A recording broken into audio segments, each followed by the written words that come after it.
15,000 subs later, I finally make this video. It's long overdue.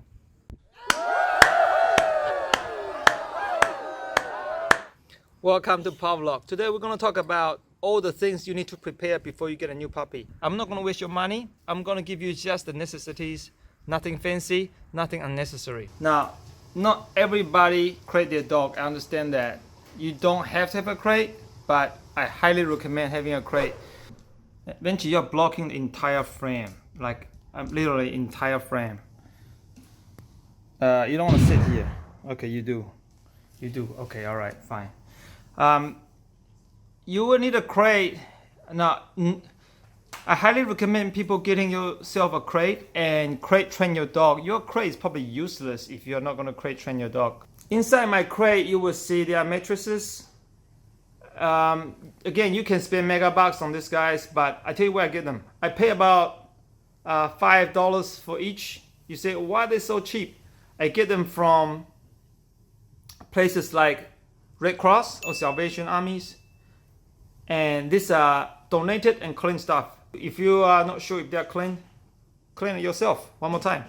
The reason I use the cheap stuff, second stuff, is because I change them every 1 to 2 weeks. They smell. Once they sleep on them every night, those blankets actually smell. So I replace them regularly. So I'm not spending a lot of money on fancy mattresses. Cool? If you're asking why he's sleeping on a pink mattress, he doesn't know it's pink. So I'm making this video for you guys. Don't make a scene, alright? He doesn't know it's pink, so everything's cool. You need dog bowls to feed your dog. You can buy plastic ones, you can buy stainless steel ones, you can buy expensive ones, you can buy ceramic ones. I highly recommend stainless steel, okay? Because ceramic breaks, plastic can catch odor and fungus, bacteria. Stainless steel is the best. You can spend mega bucks on this. I got this for about $20. Right, water bowl is important. I don't have water bowl. You can buy one for about $20, $10. You can use an old stainless steel pot. It does the same thing, but I know you just got a puppy. It's cute. You wanted the best looking item for your puppy. Then, you know, go ahead and buy a bowl. I got dogs that drool, so I got buckets and buckets of water. I just keep changing water, so it's always nice and fresh. Right, there are many toys you can buy. I highly recommend durable toys because it's not just being durable that's important. A durable toy doesn't just save you money. If you got a toy that's easily breakable, what might happen is they'll end up eating it. And if it's some sort of large item, sharp item they cannot digest, you might have to send them to the vet and open them up just to get the toy out. That's how important it is. Like K-O-N-G, like King Kong. These guys make super durable toys. Like, if she can't break it, he can't break it, you can trust this. And I've got more than one. I also have this tiny one here, which I don't give it to them anymore because it's just so small. This was a gift for Crane actually, but dude, it's pink, man. All right, I'll let them have it for a while. They haven't played with the little con for a while.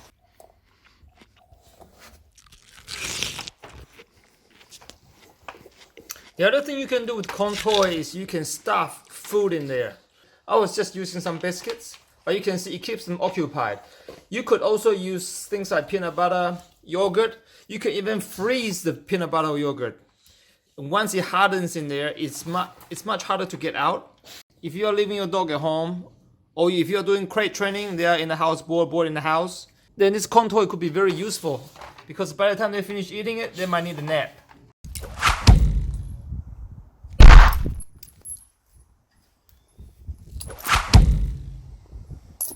Okay, who has more than one collar? They do. Now, that's just to spike things up and make her look nice and nasty. Just kidding. I don't know why I bought it, but it's just, I thought it was cool. My family member don't like it. It's just a bit too much. But, you know. This one is actually for beach. So it's stainless steel. People call it a choke collar. What is this, right? Sorry, I haven't used it for a while. It's been sitting outside. I got a little bit of rust on them. You just put the loops through. Supposed to be two-hand operation, but I'm very smart. I can do it with one hand. You pull it through the loop like that, and you put it on your dog's head. It's too small for this fella now. Amber, can I use you to show people how this works? Excuse me. Thank you. You put the lead through this. Amber, can you stand still? When you put the lead through, you can walk the dog like that. But if you see my videos, if you watch my videos, I never ever choke my dog. In fact, my dog's usually walking around off leash.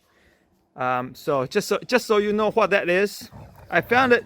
I've got one because it's stainless steel, and I used to take them to the beach. So I need something that's waterproof and durable in the ocean water. Now this one is Amber's, this one is Venchi's, and this is USB chargeable. You guys know I walk my dog 3 times a day. Rain, shine, in a storm, doesn't matter. I never miss a walk. So these things here glows. You see? Hey, stop pushing me. My dogs are playing and pushing me. So when I walk the dog off leash, which I always do, I can see the dog in the dark. Without this, I can't see them. Especially Amber is everywhere. I can never catch up with her, so I need this to see her. But I can recall my dogs anytime I want, so it's not really a problem. I'm not suggesting anybody to walk their dog off leash. My dogs can, because I can recall them back easily. It's a huge liability if anything goes wrong when you take your dog out off leash, just so you know. I'm not recommending it at all. Unless you're very confident, don't do it. If you use this, you still need a normal collar. And over here, I got a normal lead. People can spend mega bucks on everything, but this is like a $5, $10 lead. And it can last for a long time. You don't need to spend a lot of money on a lead. It's just normal rope. Amber, come. And you can tie it to your dogs. Amber, can you stand still, please? Amber, stand still. Sit. Thank you, girl. Can I just use you as a model? There you go. Cheap model, but works. I sound so cheap today. Damn it. Anyway, I'm just going to give you the basic pricing for everything that I buy and I use. But if you are super rich, you want to go and get designer brand, collar, designer brand, lead, that's your business. Okay, sit down. Sit, Amber, sit. Okay, that's a normal leash, $10 leash. Okay, that would do you when you want to go out for a walk. And I also have this, which I have only used for very short time. I would suggest you get one of this if you want to train your dog to walk off lead. This is like a 6-meter long lead. I have no use for this anymore. It's like almost in brand new condition. I think I've used this less than 10 times. But it's very useful if you want to train your dog to run around in a long distance, but you still remain control with your dog. I had it, I used it, and it served me well. I forgot how much this cost though. I'm sorry, but it's one of a special thing. I don't know anyone else uses this. I do.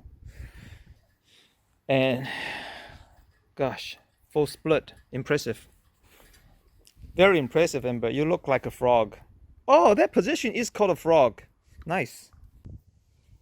These holes are special. Not everybody need it, but I had this modified to wash my dogs. If you have to wash your dogs, but you are not allowed to wash your dogs inside in the bathroom, which is behind this wall here, then you will find this very handy. Cost me about $30. And if you want to know how to do this, give your dog a... that was the wind. If you want to know how to give your dog a nice hot shower outside in the winter time, using a shower in your bathroom, this is your lifesaver. I'll put a link down below so you know how to use this and how to make one. You know how to make one yourself and how to use this. It costs about $30. So you can have nice hot shower for your dog outside in the winter time, so you don't stink up your bathroom like a dog. When you give them a shower, you can use your hand, but I use these gloves. These gloves can be used to can be used to groom them. So I have short hair dogs, I can groom them. But also, oh, he loves it. He's leaning into me. Ooh, look. Ooh, he's happy. All right, so I can use it to groom them. Okay, or when I put shampoo on them, I can wash them with this. I used to have one of this. This is also cheap. But once I got this, I never use this again. Just go and get this. I think those cost me about $30 to $40. I had them shipped, so I think $40 include $10 shipping. But I had this for how many years now? 2 years, about roughly 2 years, still going. So these are good, get them.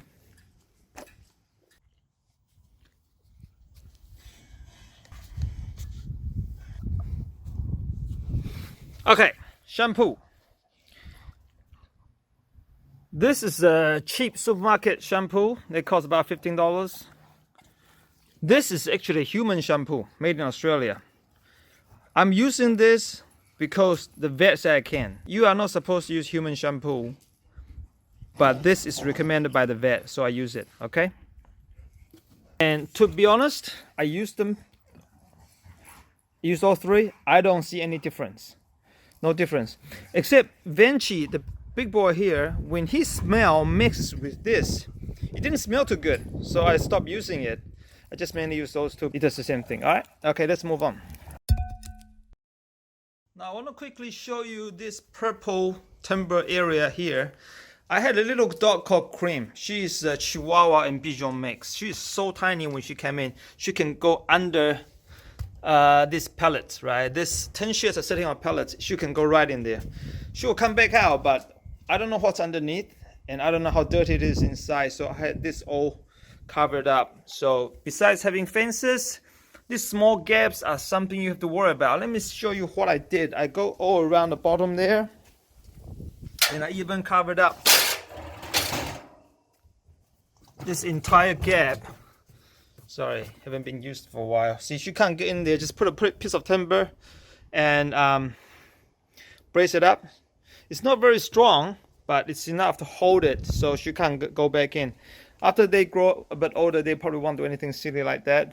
But it's there. It has been there for 3 years now. So good. And I had all this leftover mesh here from building the fence. This is the kind of stuff you buy from the hardware store to make sure small dogs can't get through small gaps, or protect your garden if you need to. All right, you see this wire mesh I got there? I got another one here. Basically, I just tied them up with cable tie. Very cheap, very durable, very easy to make. And what I had here is I just hammered 3 sticks down here and put this mesh around it, circle it, join them together. What happens is when you get a new tree, they're only tiny, right? Like a chopstick. And if your puppy is bored, they might chew it up and it kills the tree. So I've got this mesh here to protect the tree. My dogs doesn't chew them anymore, but when they were puppies, they were interested at breaking trees. I think they are still interested, but they're just not breaking my trees.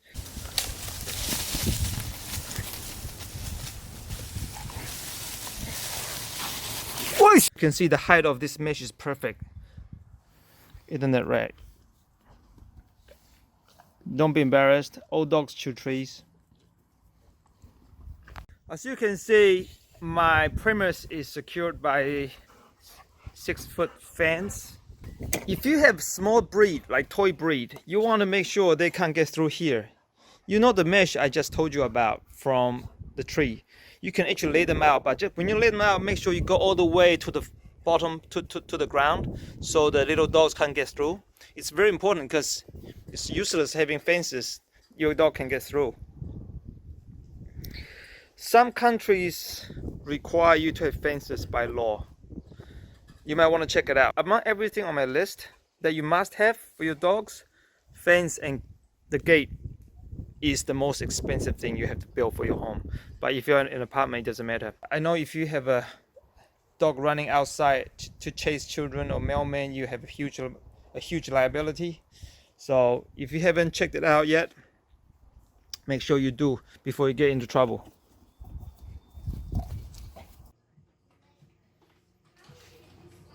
If you're not at home, I'll be paying attention to all these plastic toys in case they chew them up. If you're very precious about your shoes, I will put your expensive shoes away. But I don't have expensive shoes. You chew up my shoe, I won't blame you, alright? The last thing is how whoa. Hey. The last thing is dog food. What dogs should eat is a massive topic. So I'm not going to say exactly what you should feed them, but I'm just going to tell you I feed my dog raw and high-end kibbles. But if I was to get a puppy, the first thing I do is I ask the breeder what he or she has been feeding the puppy, and I will feed the same thing, exactly the same brand, exactly the same food. And if I want to change it, I will do a slow transition. How much would it cost? Depend on what you buy. Some breeder give their dog cheap puppy food, some expensive food, some raw. So if it's a toy breed, the cost of feeding them probably costs you next to nothing. If you got a big ones like this, they'll cost a lot. So I can't put a price on this. And last, be prepared to take your dog to the vet for its final vaccinations or the flea. Get a health check. And also don't forget to check with your local council. You might need to pay tax and register your dogs with microchips and registration. See you next time. Good luck with your puppy.